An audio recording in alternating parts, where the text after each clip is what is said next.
Radio Pays, nous sommes avec Huguette Laurence. Bonsoir. Bonsoir Samir, tu vas bien? Ça va bien, merci beaucoup. Vous êtes venu à l'occasion de la Journée internationale des droits de la femme, ici avec Trop Violence, pour apporter votre témoignage. Un petit mot justement, vous en tant que femme d'expérience, quel est le message que vous donnez aux jeunes? Oui, mais tu sais Samir, mon cas est un cas exceptionnel. Comme je disais, je ne voulais pas prendre la parole. Ce n'est pas toujours les mêmes qui doivent parler. Il faut laisser la place à... J'ai entendu deux jeunes femmes. Ce soir, je vais méditer dessus. J'aurai 72 ans, je ne cache pas mon âge. Mais c'est pas évident. Je sens qu'elles demandent qu'elles soient plus entourées. Ils ont besoin de beaucoup d'être accompagnés. Et c'est vrai qu'on les délaisse assez souvent, ces jeunes femmes. Je trouve il faut... Madame Simone Veil s'est tellement battue. Il y a un truc que je n'arrive pas à comprendre, c'est la contraception qui n'est pas... Oh là là, qui n'est pas assez en Guyane. Faut faire une campagne dessus. C'est pas normal que des jeunes femmes arrivent à faire des avortements tous les années. De mon temps, il n'y avait pas de contraception. Comment on appelle ça, comment on dit vulgairement, pour se protéger, il n'y avait pas, je crois, il n'y avait qu'en plastique. Maintenant, il y a tout. Un enfant, ça se commande sur un catalogue. Tu ne fais pas des enfants pour la CAF. Donc, je pense qu'il y a un gros travail à faire avec ces jeunes femmes. Parce qu'elles font des enfants comme ça, elles gâchent leur vie et ce n'est pas évident. Il y a un gros travail à faire. Et par rapport justement au travail également, la difficulté de rentrer sur le marché de l'emploi, vous avez quelques conseils à donner par rapport à ça? Mais quels conseils que je peux leur donner? Ici, malheureusement, comme je disais tout à l'heure, vous avez des jeunes femmes, bac+3, qui ne travaillent pas. Tout c'est une histoire de relations, de connaissances, de filants, comme on a dit en gros. Et ça, c'est pas évident, c'est Cayenne, pareil qu'en France. Malheureusement, ça, il faut faire encore un travail dessus. Il faut faire un gros travail. Il y a beaucoup de femmes qui ont des diplômes et puis il y a d'autres qui, comme je disais tout à l'heure vulgairement, ils n'ont qu'un diplôme et puis par relation, ils sont là dans des collectivités, dans des organismes à faire les gens chier. Radio Pays, nous sommes avec Amani Candace justement, bonsoir. Bonsoir, belle bonsoir. Vous êtes présente à l'occasion de cette conférence autour de la droit de la femme ici avec Trop Violence. Un mot justement sur votre parcours, quel est le message que vous pouvez délivrer aujourd'hui? Alors c'est une conférence débat, enfin c'est un débat plutôt. Hein. Eh ben, le message c'est qu'en fait les femmes, on est dans un système qui a inversé les valeurs, puisque à l'Antiquité le matriarcat était de mise partout, et qu'aujourd'hui en fait on doit retrouver un système de complémentarité. Et la femme a un rôle très important à jouer pour donner la confiance en soi, pour donner des connaissances aux enfants, l'estime de soi et surtout la fierté de notre magnifique territoire, la Guyane, qui a tant de choses à apporter, il y a tant de choses à faire en Guyane. Et malheureusement, nos jeunes ne connaissent pas beaucoup leur propre pays. Donc en tant que femme, il y a un rôle très important dans l'éducation. Le milieu scolaire c'est quelque chose, mais l'éducation que les mamans doivent donner aux enfants est très importante pour donner aux enfants des valeurs, des repères et l'envie de s'investir pour leur propre territoire. C'est également le message que vous délivrez au quotidien avec votre association? Oui, disons on essaye d'amener effectivement la connaissance de la Guyane qui est tellement riche, qui a tellement de choses intéressantes. C'est ce qu'on essaye de faire auprès de notre jeunesse, leur donner la fierté, l'estime de soi. C'est important l'estime de soi pour qu'ils puissent s'investir dans des projets. Donc effectivement, on essaye d'amener la connaissance de la Guyane aussi, qui est vraiment méconnue de notre jeunesse, tout ce qu'il y a comme plantes, tout ce qu'il y a comme richesse historique, comme lieu magnifique. On a vraiment beaucoup de choses intéressantes et c'est vraiment dommage que nos jeunes ne connaissent pas. Et justement, comment vous la voyez, cette jeunesse, ces jeunes femmes de demain? Bien, je pense que on a une jeunesse qui est décomplexée, mais qui malheureusement se retrouve un petit peu happée par un système qui a mis en place certaines stratégies, qui fait que les jeunes sont un peu détournés je pense, d'une certaine réalité. Donc le défi, c'est de permettre que ces jeunes-là prennent conscience qu'il y a vraiment d'autres richesses, d'autres potentiels, et que ce n'est pas uniquement copier les stars qu'ils vont voir à la télé, bling bling ou dans les clips, mais qu'il y a vraiment quelque chose, un potentiel à mettre en œuvre pour pouvoir s'investir pour le futur de leur pays, tout en voyageant. Voir des choses à l'extérieur, c'est très bien, mais on a vraiment beaucoup à faire ici, chez nous en Guyane. Et donc le défi, c'est que ces jeunes-là arrivent à prendre conscience que ce qu'on peut voir dans les clips, c'est pas forcément ce qu'il y a à copier, et qu'il y a à revaloriser aussi l'image de la femme qui est un petit peu dégradée justement dans tous ces clips que les jeunes regardent, et qu'il faut redonner une image positive de la femme, de la jeune fille, qui a un rôle très important à jouer pour construire cette jeune société guyanaise. Vous êtes venue à cette conférence en tant que maman, grand-mère, c'est ça aussi? Je suis venue à cette conférence déjà parce que c'est la journée des droits de la femme. Vous avez vu que c'est réservé uniquement aux femmes jeunes, aux moins jeunes. Et c'est quoi le message que vous avez pu délivrer justement peut-être aux jeunes générations? Eh bien, aux jeunes générations, d'abord nous les avons tout d'abord écoutées, parce que je crois que c'est elles l'avenir. C'est elles l'avenir. Nous, on peut leur communiquer nos expériences. Elles en prendront ce qu'elles pourront, mais il faut dire que nous évoluons dans une société qui est quand même différente de ce que moi j'ai connu. La société, elle évolue, vous avez dit. Est-ce qu'elle évolue dans un sens qui est favorable aux femmes en Guyane? Moi, je pense que la société ne met pas forcément toujours la femme en valeur. C'est pour cela qu'aujourd'hui, il y a une journée des droits de la femme. Parce que les femmes, elles se sont battues. Elles se sont battues pour pouvoir voter. Elles se sont battues pour pouvoir déjà exister. Alors que finalement, la femme, c'est elle la première, c'est elle qui donne la vie en fait. Et elle devrait être mieux et plus respectée. Vous êtes dans un milieu finalement professionnel qui n'est pas forcément féminin majoritairement. Vous avez été obligé de vous battre plus que d'autres femmes pour réussir? Oui, je pense que je me suis battue et que je me bats encore. Parce que c'est vrai que c'est un milieu assez particulier. Mais de toutes les manières, lorsqu'on est compétent, il n'y a qu'à le constater, tout simplement. Radio Pays, nous sommes avec Johanna Décembre, bonsoir. Bonsoir. Vous êtes participante justement à cette conférence débat ici à Trop-Violence. Vous avez 20 ans, vous êtes sur Cayenne, c'est ça? C'est ça. Alors un mot sur votre participation à cette conférence. Qu'est-ce que vous avez pu évoquer? Qu'est-ce que vous avez pu également entendre? Alors il y a eu des échanges entre femmes, c'était très divertissant. On a parlé de tout. On a parlé aussi des histoires de la femme. Déjà sur la première histoire de la femme, d'où la femme est sortie, d'où elle vient. Et c'était très enrichissant. Et vous avez quel parcours finalement professionnel? Vous avez 20 ans, vous êtes au début de votre carrière. Comment vous l'envisagez et qu'est-ce que vous allez faire? Je pense que étant que jeune, et je prends aussi le cas aussi des jeunes de la Guyane, je pense que voir grand, ça nous amène à quelque part. Donc voilà. Vous voulez travailler dans le social, dans l'insertion? C'est ça, dans le social, effectivement, avec les jeunes et tout, et pouvoir apporter un soutien surtout au niveau de la Guyane. C'est-à-dire?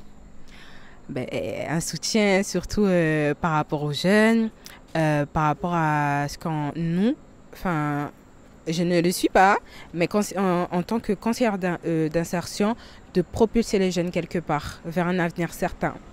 Parce que justement, on a beaucoup de jeunes qui n'ont pas forcément d'opportunités d'emploi. Ils ont besoin d'être accompagnés et aidés. C'est ça, accompagnés déjà dans leur démarche et surtout être accompagnés dans ce qui est, enfin, ce qui fait leur capacité en fait d'aujourd'hui.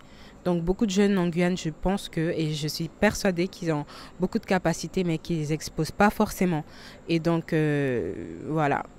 Et pour ça, c'est les écouter, pour les mettre en avant, leur trouver avec eux ce qu'ils pourraient mettre en avant. C'est ça, la patience, l'écoute, surtout avec les jeunes de Guyane, parce que les Guyanais, ils sortent en fait eux tous ne sortent pas en fait d'un quartier stable, on va dire, et ont besoin en fait beaucoup d'écoute, beaucoup de patience surtout, et beaucoup d'aide aussi.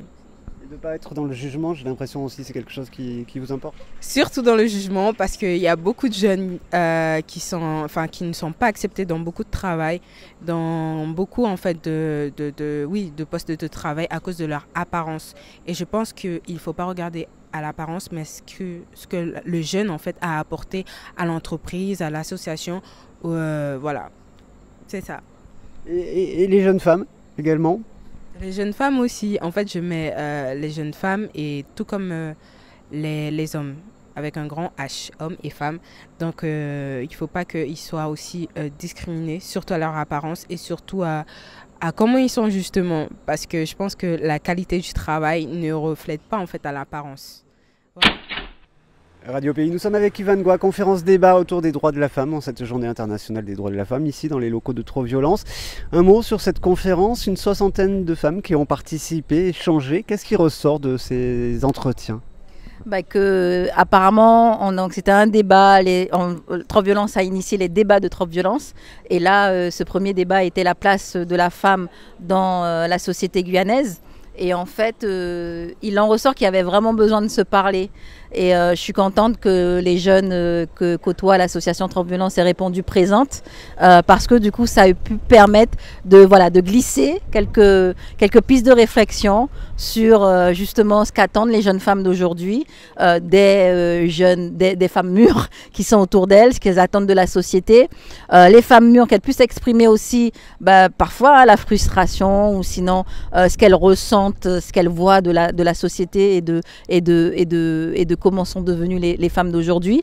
Et puis à la fin, on a conclu par qu'est-ce que la société elle-même attend justement des femmes.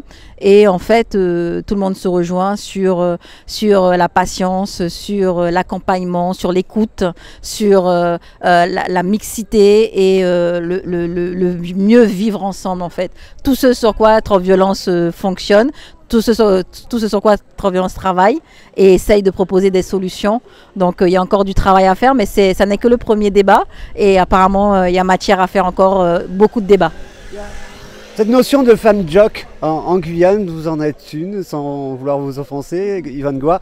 Femmes qui ont l'obligation finalement de se battre pour exister et même parfois réussir, mais au moins pour exister, obligées de se battre. C'est encore le constat aujourd'hui? Alors, être une femme jock ou une femme doubout, ça ne m'offense surtout pas, monsieur Samir Mathieu, ne vous inquiétez pas. Au contraire, je suis fière d'en être une, effectivement, parce que je suis dans la lutte et parce que je lutte pour les autres. Donc, par contre, aujourd'hui, est-ce que les femmes d'aujourd'hui estiment qu'il faille se battre comme ça au quotidien et est-ce qu'elles n'ont pas jeté l'éponge?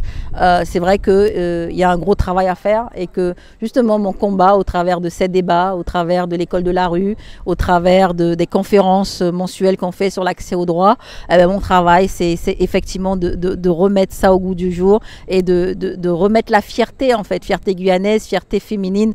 Il y a toujours une femme derrière un homme fort, on dit. Il y a aussi, ne pas oublier que la société guyanaise était une société où les mamans avaient beaucoup de place et tout ça. Donc, ça fait partie de l'histoire de la culture et c'est à nous de le diffuser. Moi, je l'ai appris de ma mère, je l'ai appris de ma grand-mère. Et c'est vrai que par contre, il y a aujourd'hui des jeunes femmes, des jeunes mamans qui font des enfants tôt et qui donc du coup n'ont pas eu ce relais. Donc c'est à nous de le faire au niveau de la société et nous le faisons avec volontiers. Cette jeunesse, ces jeunes femmes guyanaises, on voit certaines images, je pense dans l'Ouest notamment, dans les lycées, dans les collèges, de jeunes femmes qui se battent. On l'a vu lors des derniers carnavals à Cayenne avec des images violentes et même parfois des images d'agressions sexuelles dont ces jeunes adolescentes ou jeunes femmes subissent. C'est quoi la solution aujourd'hui pour qu'elles ne subissent plus ça, justement ? On en a parlé, la solution c'est il y a un gros travail à faire aussi dans le milieu scolaire parce qu'il y a un peu de laisser aller. Puis il y a aussi, nous travaillons, on est aux abords des établissements scolaires concernant le harcèlement. Le harcèlement physique, moral est très présent. dans les établissements scolaires de Guyane et on a l'impression que c'est pris un peu par-dessus la jambe par le rectorat ou l'éducation nationale. Donc ce qu'il y a à faire, c'est nous continuer notre présence, continuer notre accompagnement et aujourd'hui je vois par exemple que dans les jeunes que je recrute, dans les jeunes qui nous accompagnent dans l'association, il y a beaucoup de femmes. Donc ça va permettre de faire ce travail-là, de relais dans la société, dans les jeunes, auprès nous, notre leitmotiv, notre combat, c'est les jeunes qui parlent aux jeunes. Donc voilà, c'est continuer à travailler cela, continuer là à inviter les jeunes à des rencontres intergénérationnelles, continuer à faire peut-être aussi qu'ils se parlent que entre eux. Je vais réussir à créer ça, à faire des débats qu'entre jeunes et sur des thématiques comme la place qu'a la musique dans leur choix, dans leur mode de vie, la place qu'ont les réseaux sociaux dans leur choix, dans leur mode de vie, la relation homme-femme, comment elle est appréhendée aujourd'hui, etc. Tout ça, ce sont des sujets qu'on va aborder très prochainement avec ma nouvelle équipe et je suis très contente parce qu'il y en a beaucoup des jeunes qui étaient ce soir présentes. Ce sont des jeunes qui ont postulé à Trop Violence, certaines que je n'ai même pas prises et qui sont là ce soir et d'autres qui donc voilà, il y a de quoi faire et je pense que c'est le moment pour le faire. Et la dernière question, parce que vous ne l'avez pas évoqué là justement, c'est les jeunes qui donnent l'exemple, des jeunes qui réussissent, qui donnent l'exemple aux autres. On avait eu, vous aviez fait avec Florian Malouda, avec d'autres sportifs et artistes, ça va continuer justement ce lien avec les artistes, les sportifs qui réussissent et les entrepreneurs peut-être. Tout à fait, donc l'école de la rue ou l'école Larry continue. Là on ne l'a pas fait pour les vacances de février parce qu'on n'était pas prêt, justement la nouvelle équipe est en train de se construire, mais pas qu'on sera là et continuer à valoriser les richesses de notre territoire, aussi bien au niveau des jeunes qui réussissent, aussi bien au niveau de la culture, aussi bien au niveau de l'artisanat, etc., ou les différents métiers. On continuera, on amplifiera, puisqu'on ira directement dans les quartiers pour pouvoir aussi le faire, parce que là, on l'a beaucoup fait dans notre local. Donc oui, et c'est pour ça qu'on recrute des jeunes, pour que ces jeunes qu'on a recrutés qui sont auprès de nous soient des exemples pour d'autres jeunes. Quand aujourd'hui je fais une information collective avec 8 jeunes pour notre nouvelle immersion qui va commencer la semaine prochaine, avec une dizaine de jeunes qui vont découvrir le métier de médiateur social et faire en sorte qu'ils le valident pour qu'ils puissent continuer l'alternance avec nous, il me reste 4 postes en fait à recruter. En fait le but c'est que ces jeunes-là soient effectivement un repère, un relais auprès de la jeunesse et qu'ils parlent aux autres, et aussi bien aux abords des établissements scolaires, dans les quartiers, etc. Donc on continue le combat et au contraire on l'amplifie, on le multiplie. Saint-Laurent du Maroni, il y a beaucoup de jeunes qui ont besoin justement d'assistance. Est-ce que vous allez venir justement parce qu'il y a une forte attente dans l'Ouest aussi? Tout à fait. On est en train de travailler, donc on organise tout ça. Et effectivement, Trop Violence est amené à être dans d'autres communes comme Saint-Laurent et pourquoi pas aussi Macouria, etc. Donc on y travaille. Ça sera l'actualité peut-être de mi-année. Merci beaucoup Yvan Goua. Femme Jock, on l'a dit, Dibout. À très vite sur Radio Pays. Merci.